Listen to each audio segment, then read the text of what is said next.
गलेलठ्ठ पगार असूनही सरकारी कर्मचाऱ्यांचा 1,500साठी मोह सुटत नसल्याची धक्कादायक माहिती समोर आली आहे। महाराष्ट्राच्या लाडकी बहीण योजनेचा गैरवापर करणाऱ्या 2,500पेक्षा जास्त सरकारी कर्मचाऱ्यांचं प्रकरण उघड झालेलं आहे। 2,652 लाडक्या बहिणी या सरकारी कर्मचारी असल्याची माहिती मिळते।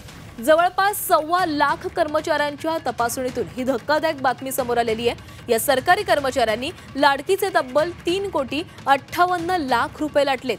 हा सगळा प्रकार समोर आल्यानंतर सरकारी कर्मचारी असलेल्या लाडक्या बहिणींकडून वसुली करण्यात येणार आहे। सामान्य प्रशासन लवकरच सर्व विभागांना याबाबत आदेश देणार असल्याची माहिती सूत्रांकडून मिळते।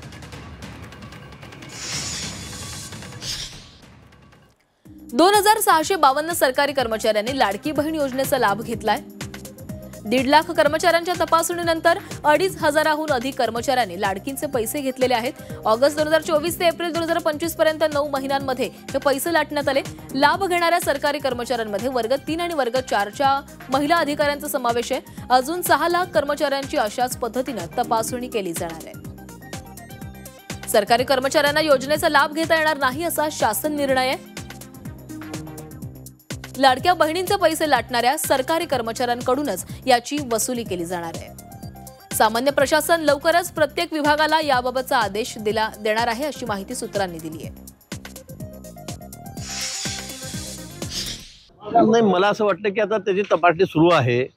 सरकारी कर्मचारी असतील किंवा जे इन्कम टॅक्स पेअर आहेत त्यांची त्याच्यामध्ये नाव आलेले आहेत, ज्यांना गरज नाही, पूर्ण पेपर नाहीत, असे काही भगिनी असतील, मला वाटतं ज्यांनी चुकीच्या पद्धतीने या स्कीमचा फायदा घेतला असतील, मला वाटतं ते आता यापुढे त्यांना फायदा मिळणार नाही, त्यांना योजनेतून बाद करण्यात येईल।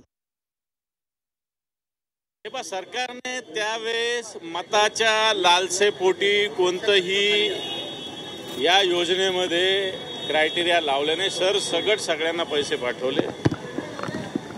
खरं तर सरकारने याचे क्रायटेरिया योजना जाहीर होतानाच डिक्लेअर केलेले आहे आणि ज्या ठिकाणी असे क्रायटेरिया डावलून ज्यांना लाडकी बहिणीचे पैसे दिले असतील, ज्या अधिकाऱ्यांनी मंजूर केले त्या अधिकाऱ्याच्या वेतनामधून हे कपात केली पाहिजे। लाडक्या बहिणीला धक्का लावता कामा नये।